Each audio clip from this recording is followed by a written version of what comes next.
Good evening and welcome to the British Library. My name is John Fawcett and I have the privilege of looking after the public events programme here in our special events such as this one. So whether you're here in person or watching around the world, we welcome you to this evening's PEN Pinter Prize 2025. Those of you who are regular attendees at the prize, and I'm also very fortunate to have been at the very first in 2009, it was founded by Lady Antonia Fraser and our friends at English PEN, in honour of the great author and playwright Harold Pinter, who would in fact have been 95 today. We are very proud at the British Library to be associated with Harold. We hold his archive here at the library, tens of thousands of documents, all of his creative works, and all of these are available for anyone to use in the study in the British Library reading rooms. Among these papers are handwritten notes for Harold's Nobel Prize Literature speech, which is the foundation of the PEN Pinter Prize. The award is given annually to, in his words of the speech, and it has an unflinching, unswerving gaze upon the world, and shows a fierce intellectual determination to define the real truths of our lives and our societies. Every year, the prize is shared with a writer of courage, a writer who's active in the defence of free expression, often at great risk to their own safety and liberty. The Writer of the Courage for 2025 has been selected by the PEN Pinter Prize winner this year, Leila Aboulela.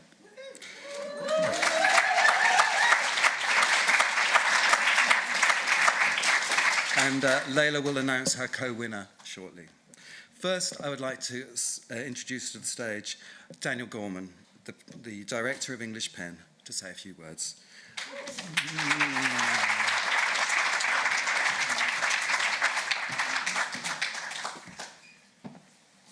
Thank you so much, John, and hello, everyone. As mentioned, I'm Daniel Gorman. I'm the director of English PEN, and I'm really honoured that all of you have joined us here tonight at the British Library and around the world to celebrate the PEN Pinter Prize 2025. The prize really is a cornerstone of English PEN's work and is an embodiment of our mission, championing outstanding writing and courageous writers. It is an act of solidarity between authors. Harold Pinter was an author who stood in solidarity with his colleagues.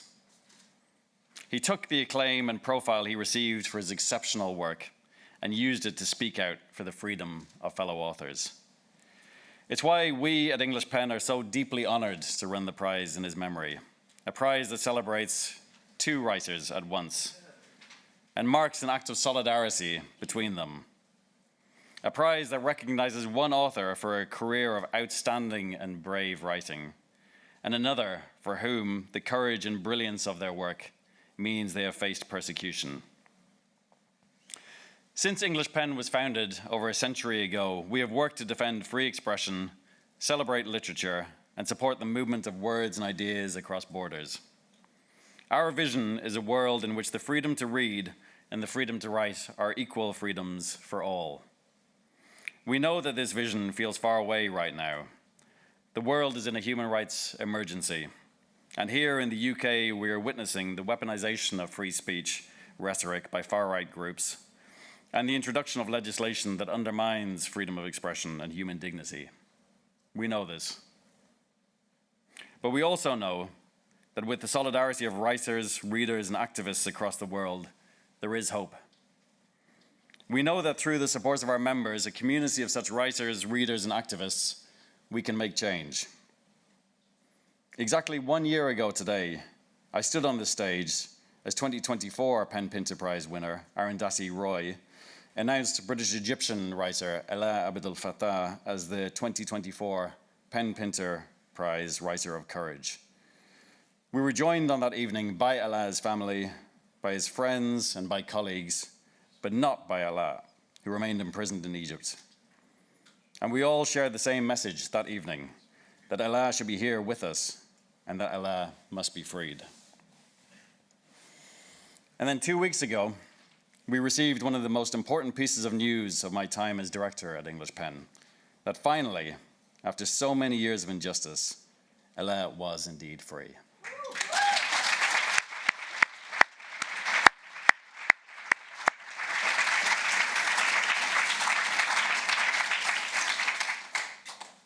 And seeing photos of him reunited with his family was a reminder of what becomes possible when we, all of us, work together and when we refuse to give up. And I want to thank everyone who has campaigned tirelessly over the last decade to secure Alaa's freedom. In particular, our members, the backbone of our work, the people who give voice to our calls for justice. So if you're not a member, please think about joining us and join in our work to ensure that those who have not yet secured freedom, as Alaa now finally has, are able to regain their liberty. And we are so honored that this year's PEN Pinter Prize winner is Leila Aboulela.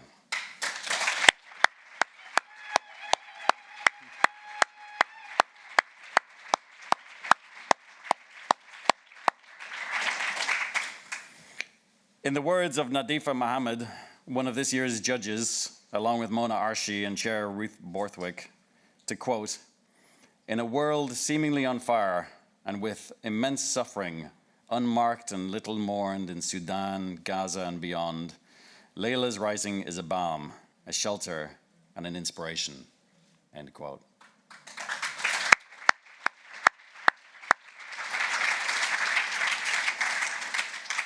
Shortly, Leila will deliver an address and announce the 2025 Writer of Courage, with whom she has chosen to share the prize. But first, to deliver an encomium for Leila, I'm really delighted to welcome author, poet, and playwright Sabrina Mahfouz to the stage. Sabrina.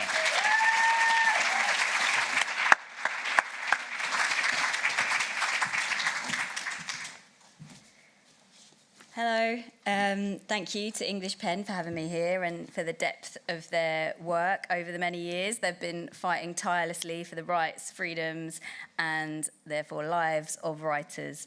Also shout out to the late Harold Pinter for being the inspiration behind this prize and for helping reveal to me, who began my career as a playwright, and to many others across the many different mediums of literature, that to write with urgency and purpose in pursuit of exploring the real truth of our lives can bring unparalleled joy, impact, daring, and sometimes, sadly, danger.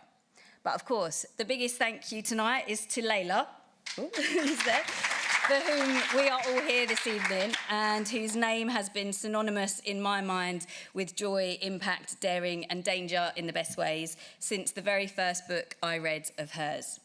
This book was her 2010 novel, Lyrics Alley, a love story backgrounded by the 1950s time of Sudanese independence from British colonialism. Each character in the epic expanse of the book had a varying relationship to Islam and their own perspectives on everything from polygamy to poetry. I knew then that her work was an absolute balm to sensationalism as she delved deftly into the details of internal lives that lead to individual choices that can't be quickly explained away by taking one side or another. When I read Lyrics Alley, I was pregnant, broke, and unable to see how I would continue as a writer whilst caring for a tiny human completely indifferent to my deadlines. Though it could not restore lost sleep or alter the unrealistic demands that are placed on creative work in return for meagre compensation, its political background with its revolution, inherent poetry, inextricable with spiritual meaning, and its cast of problematic family members who didn't always redeem themselves, offered something invaluable: hope and perspective. It gave me faith. Faith, though often unfashionable in the arts, emerges in Aboulela's work not as an oppressor, but as a source of solace, a well of deep knowing. It is from this well that logic can be drawn to guide her characters' hardest decisions, rather than serving only as a tool for irrational or violent acts, as faith has so often been used in contemporary literature. For Aboulela, faith and storytelling seem inseparable, evident not only in her characters, but also in her use of spiritual journeys as structures, such as the Sufi Seven Valleys pilgrimage-inspired journey in her beautiful novel, Bird Summons. As Islamophobia, anti-Semitism, ethno-nationalism, and the co-opting of Christianity for fascist ends threatens our present and our future, it is vital to read works like hers and remember that the pursuit of a spiritual life need not serve any agenda but our own yearning for meaning. And everyone, of faith or not, is currently searching for meaning in this in-between time we find ourselves living through. a time of transition and transformation that seems to be marching forwards and running backwards with equal force. Transformation is at the heart of Aboulela's characters.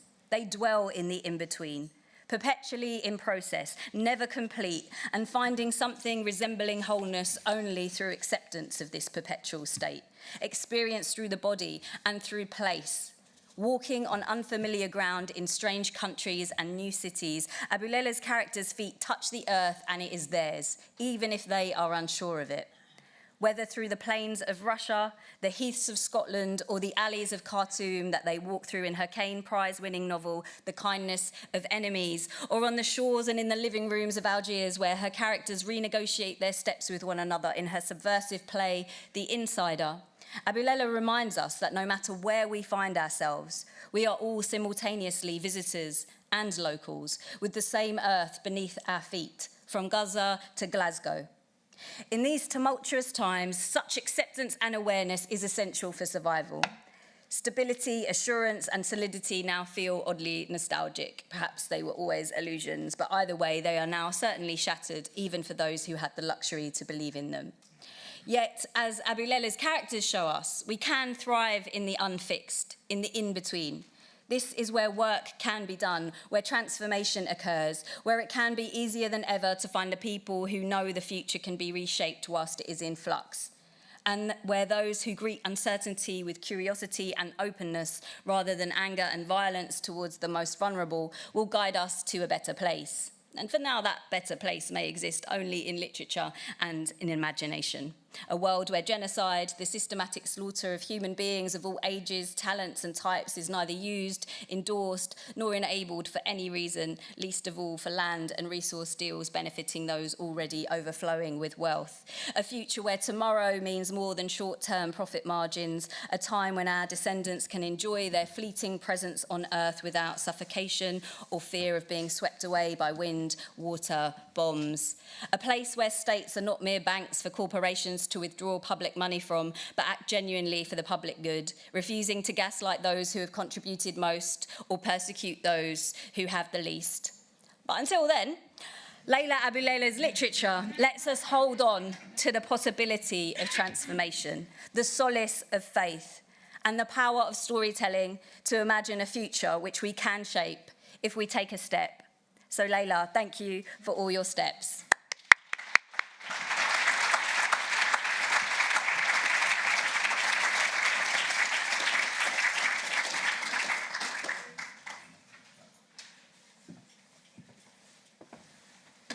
Thank you so much, Sabrina, for those both beautiful and powerful words. And now, before we welcome Leila to the stage to deliver her address, it's my pleasure to invite you, Leila, to come over and to stand next to Lady Antonia Fraser, who is with us tonight, who will, as tradition goes, present her with the 2025 prize. Which includes a special piece from writer and cartoonist Martin Rowson. And thank you, Martin.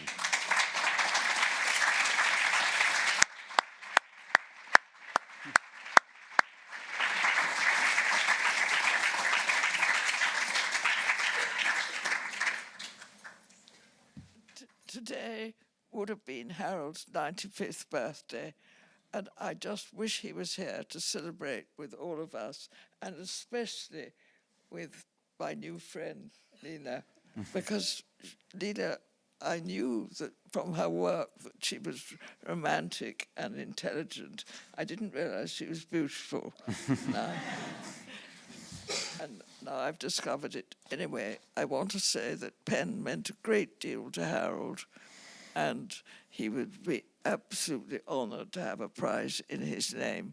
He went on wonderful trips in the name of PEN, like to Turkey with Arthur Miller, that sort of thing. And it was very, very dear to him. And I think those who knew him know that what it meant. And to have read your books, thank goodness, I put aside a weekend. I thought I'll just read one. My goodness, I tore through them. They're so brilliant. And you're such a star. and you are shining on pen. I hereby present you with the prize in the name of Harold Pinter.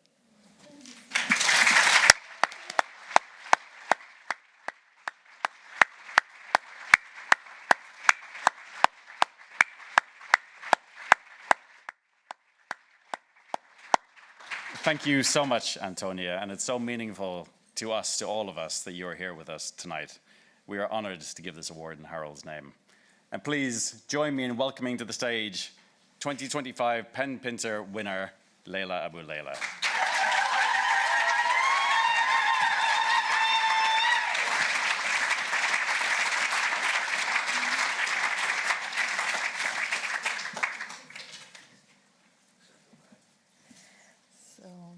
Thank you very much, Lady Antonia Fraser.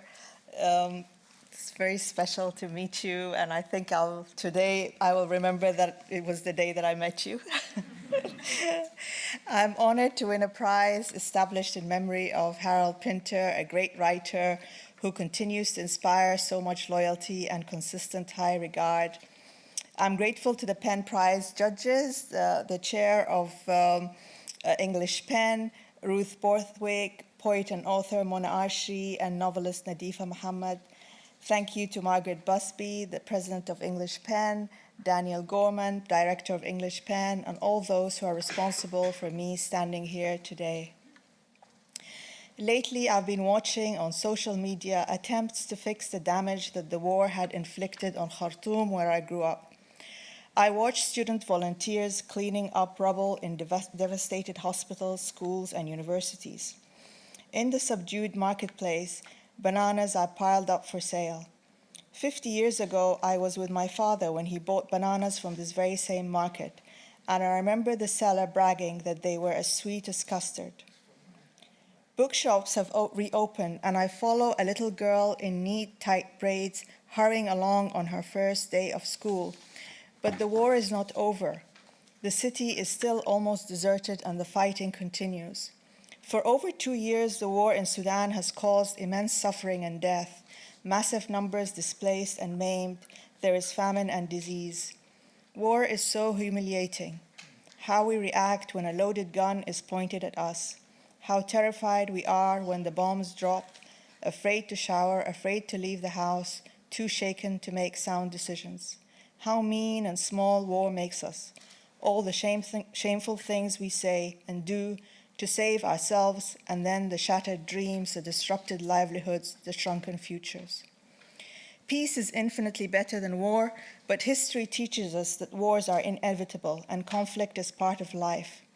It is also true that Sudan, because of its diversity and sprawl, has always been an administrative challenge.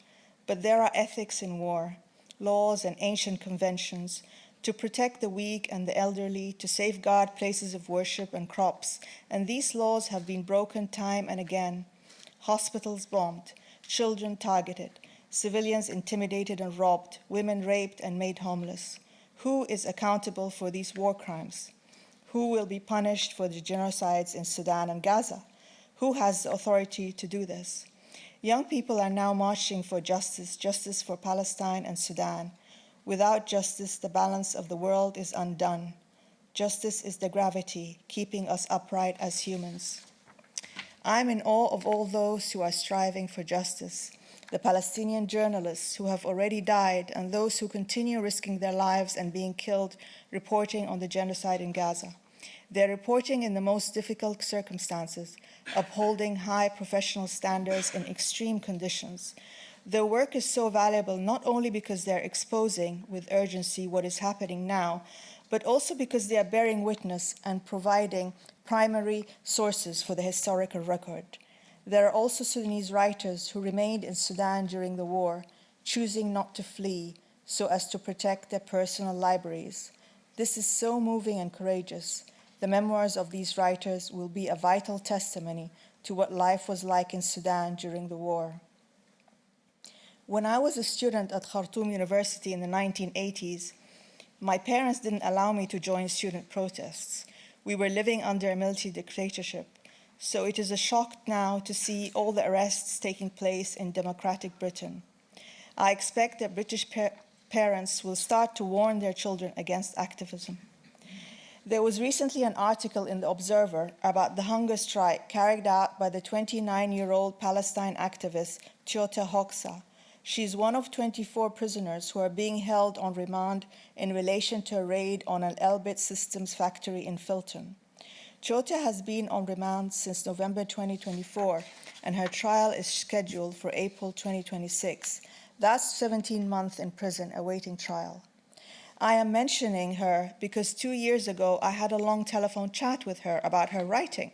A dear mutual friend had asked me if I would spare some time to help an aspiring writer. Chota sent me a sample of her work entitled Gods and Podcasts. I could tell that she had talent and that her outlook was quirky and engaging. On a WhatsApp message, she wrote saying, "I've had small interest from some agents, so don't want to let that boat pass, but I'm a big procrastinator." I lost touch with Chota after that, and I don't know if she's writing while she's in prison. I hope that she is. It was a big surprise for me to win the Pinter Prize, a prize associated with freedom of expression. This phrase is unfortunately linked in my mind with hurtful insults towards Islam and Muslims. Long before the word Islamophobia came into use, Edward Said noted that malicious generalizations about Islam have become the last acceptable form of denigration of foreign culture in the West.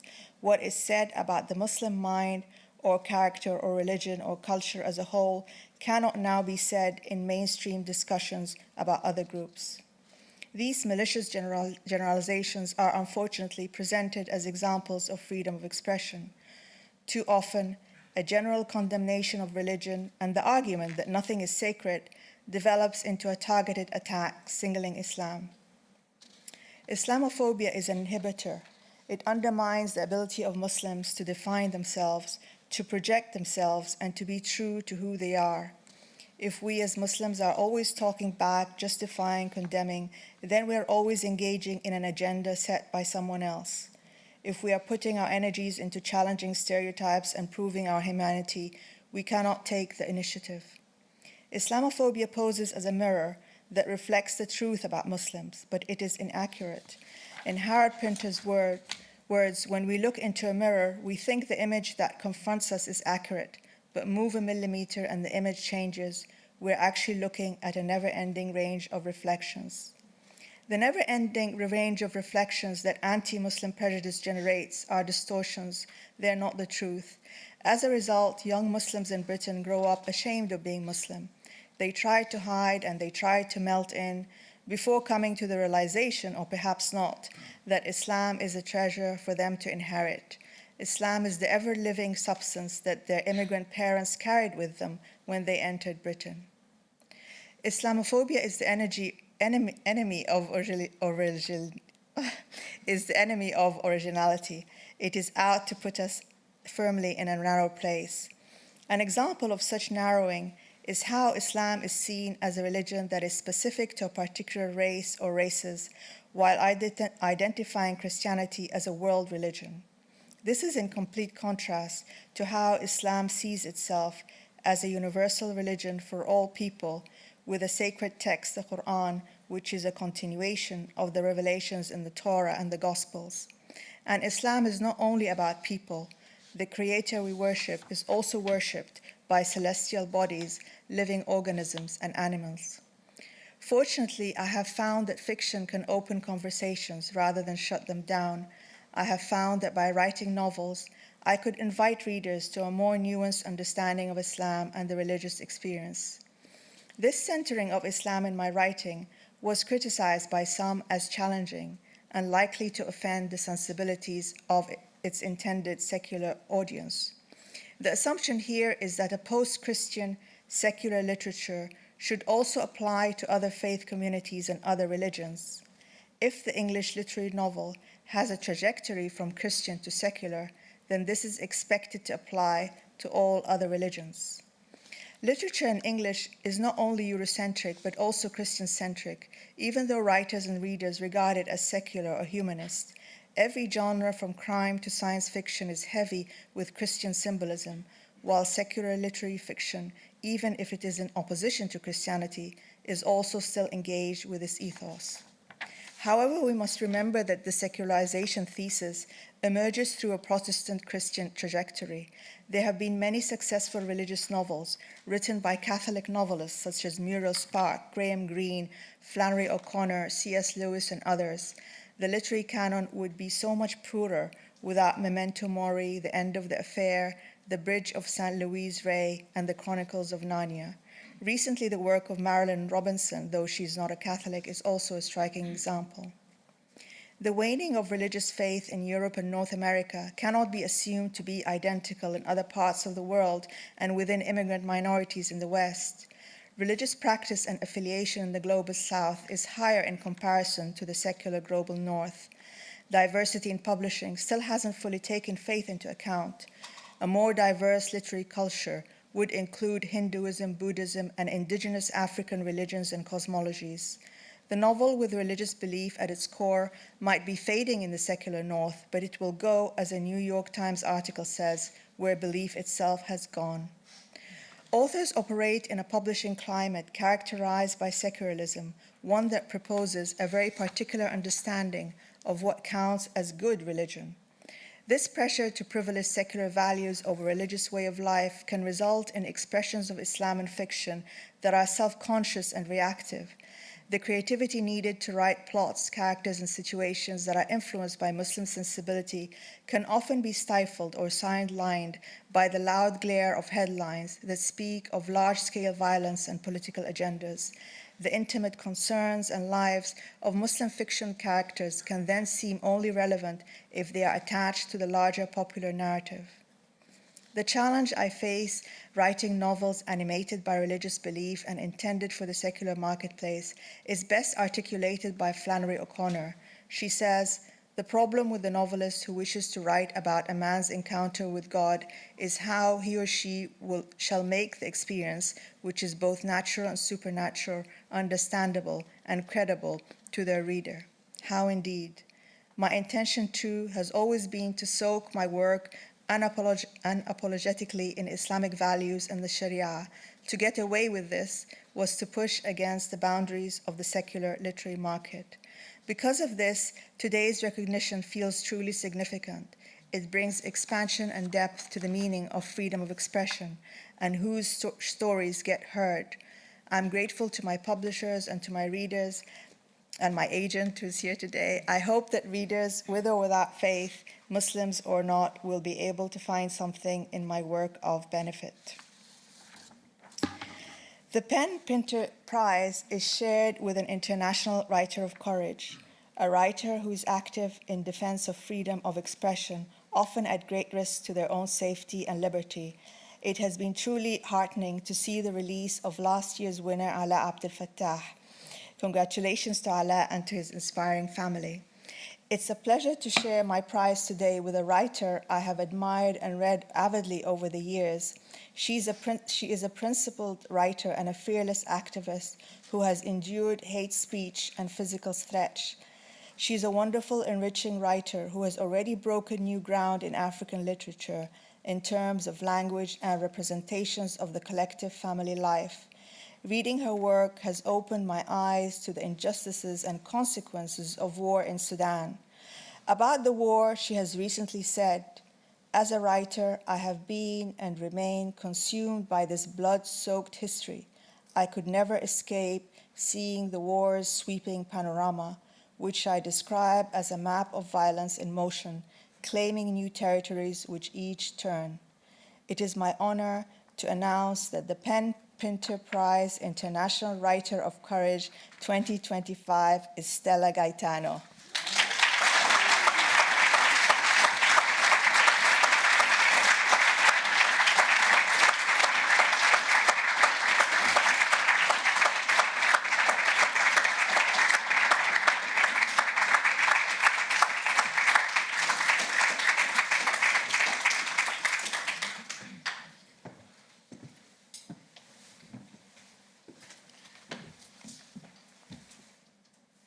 That's difficult to follow. Thank you so much, Leila.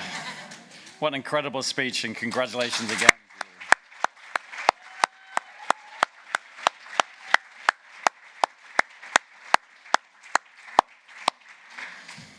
And Leila, in the context of this current political and cultural moment, your message feels so crucial. So thank you again for the words that you've said, and thank you for all the work that you do.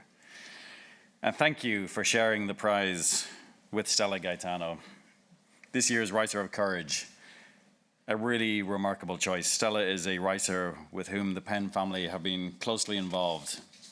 From our fellowship with our colleagues at PEN Germany, to English PEN's own support for the translation of her work into English, including the amazing Eidos Souls, translated from the Arabic by Sawad Hussein and published by Daedalus Books, which was awarded a PEN Translates grant in 2020, becoming the first novel from South Sudan ever to be published in the UK.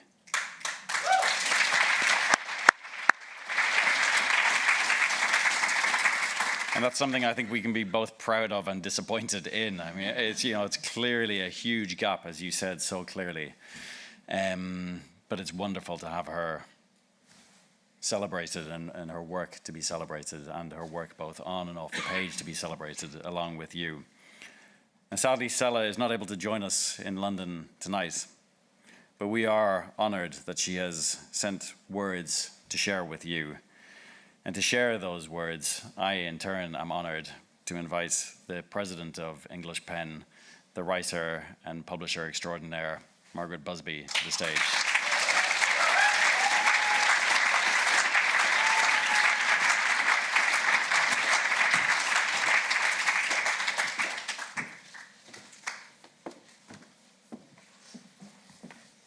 Good evening, everyone. It's a great honour to be here, and thank you for your present, Lady Antonia Fraser, and congratulations, Leila. And what an honour to have Stella Gaitano chosen as the Writer of Courage this year, and I'm honoured, even more honoured, to be able to read her words.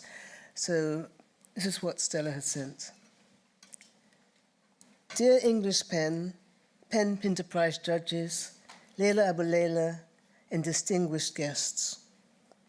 My greetings to all of you, as individuals and organisations interested in literature, on this special evening, which is important to me, to Leila, and of course, to Greater Sudan. We are celebrating a committed pen and a printable writer in Leila Aboulela. And from here, I would like to congratulate her on winning the PEN Pinter Prize. You truly deserve it, Leila. Today, two Sudans, beset by war, division, and a loss of political direction, meet at one of the world's most important awards honouring writers. Today, we meet as the blue and white rivers converge to form the Great Nile. My pen meets Leila Aboulela's today, like two additional waves flowing together in harmony. It's difficult to describe my feelings to you. This news came as a huge surprise to me. I am deeply grateful to English PEN and to Leila Aboulela. Thank you. I do not know what to say on such occasions. I still see myself as the rebellious little girl trying to change the reality of her bleeding country by telling stories and writing novels. My country, Sudan, has become two Sudans, and we do not know how many more Sudans it will become if we do not all face the causes of our wars with courage and stop the bleeding that has continued for decades, stop the wars whose reasons we can no longer explain. In the late 1990s, I was practicing writing as a hobby. I was a high school student about to be accepted into Khartoum University, carrying notebooks in which I had written my first stories, looking for someone to read and evaluate them. At home, that wasn't an option because I was born to illiterate parents, and there was no one in the family interested in books or writing. The University of Khartoum was an important stop. In and around it, I met writers, poets, journalists, and political activists. There, I met Al-Sadiq El-Radi, Osama Abbas, Atel Khairi, and others. They were the first to support me in embarking on my journey into the world of writing. They published my short stories in newspapers, and from there, my creative writing began. In my second year at university, my first collection, Withered Flowers, was published. Its themes are of displacement, homelessness, and poverty. Because of the long civil war that had killed and displaced millions, I was trying to understand the war through the characters in that collection. Years later, a question arose. Would Stella write about the war in her next book? I didn't know the answer at that time, until another war broke out in the South after independence, and I wrote The Return. I documented the South, which had become an independent state after more than 22 years of civil war. Through it, I tried to understand the meaning of homeland, of borders, of belonging. Was fighting a solution from the beginning? Did we really buy peace in exchange for division? So why are we still fighting and tearing each other apart? How much blood do we need in order to sit down for the next peace agreement? I discovered that handheld rifles sought out new enemies, even if they were brothers. The South erupted into war far from Sudan, and Sudan quickly ignited a war far from South Sudan. They didn't hesitate for a moment to kill each other. It's the same mentality that clings to power and influence. Those who denied freedom practiced corruption. Then I found the characters of my first book still in the same state. They had only grown poorer, more ignorant, facing greater environmental crisis and more flooding. Is this the peace we paid such a high price to obtain? In 2018, I published a historical novel, Ido's Souls, and then another, Arim, in 2024. This, a different and new experience. Writing the novel complemented the project of exposing political regimes for resorting to violence as a political solution. I tried to return to history and shed light on some of the atrocities that had been committed and then passed over without the slightest sense of guilt. Perhaps the idea of exploring the past came from the beliefs of my people in the east of South Sudan. They believe that unresolved problems of the past will cast their shadows and curses on the present and future unless we acknowledge and reconcile them. Resolving them is as essential as life itself, and for every individual to live in peace. This was my motivation in writing a historical novel and reopening all those old wounds that perpetrators had managed to hide so well. I was writing, afraid that some might misunderstand what I had written, and that I would be classified among those who incite conflict and hatred. But I said to myself, we hate and kill each other anyway. People don't need a novel to kill each other. Then I thought, perhaps by describing the ugliness of what happened, it might give us some wisdom to reject it for ourselves and others. I continued writing, trembling with every page and crying with every chapter until I finished. In my novels, everyone is both perpetrator and victim, at the same time and to varying degrees. I want to remove the fingers of accusation that are always directed at others and instead hold up a mirror, because at some point, the other becomes the self. In Sudan, we need this wisdom. The moment we recognize our own evil and the extent of the destruction we can cause to our homeland and our people, when we reach this wisdom, no one can manipulate us or put their own interests above ours as citizens who have land and resources and the will to change so that we can live a life of peace, development, and cooperation among ourselves will prevail. As an African woman hoping to live in peace and protect her children from the shadows and curses of the past, so they too can live a peaceful life, I have returned to the wisdom of my people. We must acknowledge what happened in the past, because it's the reason for what's happening now.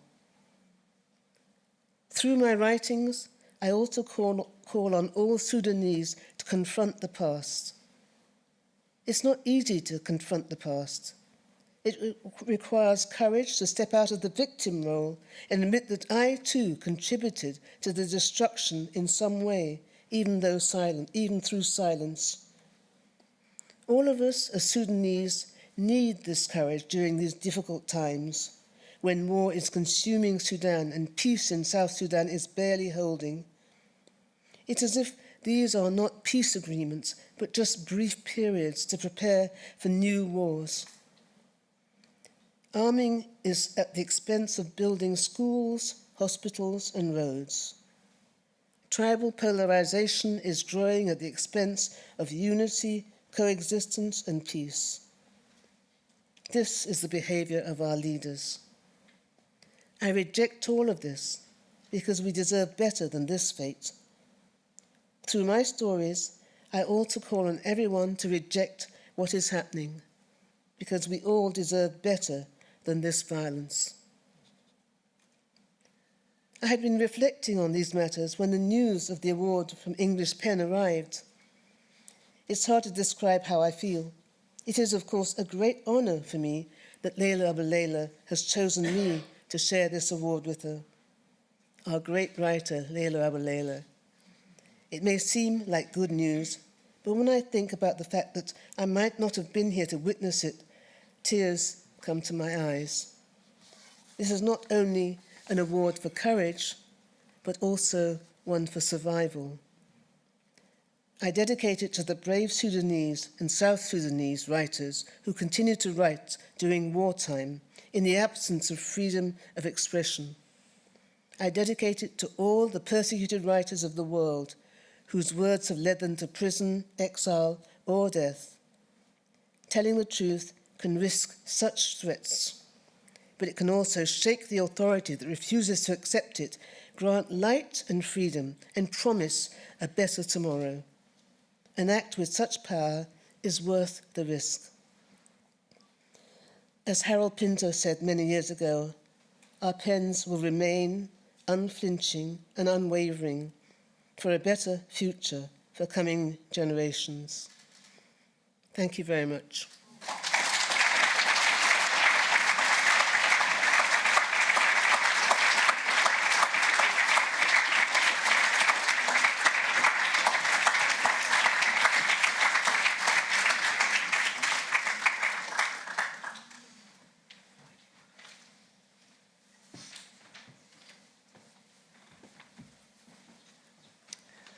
Thank you, Stella, for sharing those words with us, and thank you, Margaret, for reading it so beautifully. Thank you.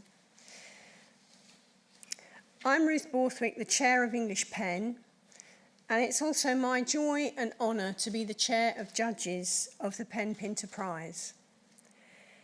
I'd like to share a few thanks and some closing remarks before I then encourage you to head to the foyer and buy this evening's speakers' books, including Leila's books, which she has signed. Before thanking everyone involved with the prize, I want to share some words in memory of two titans of literature who've previously been recognised by the award. We were deeply saddened to hear the news of Tony Harrison's death a fortnight ago. Tony won the inaugural PEN Pinter Prize in 2009, when the judges, including Lady Antonia, called him, quote, a public poet whose verse engages consistently with the world around him, the world from which he sprang and the ancient world from which he has learnt most. When I heard the news of his passing, I reread his PEN Pinter address, which he delivered here 16 years ago, and was struck by the following lines.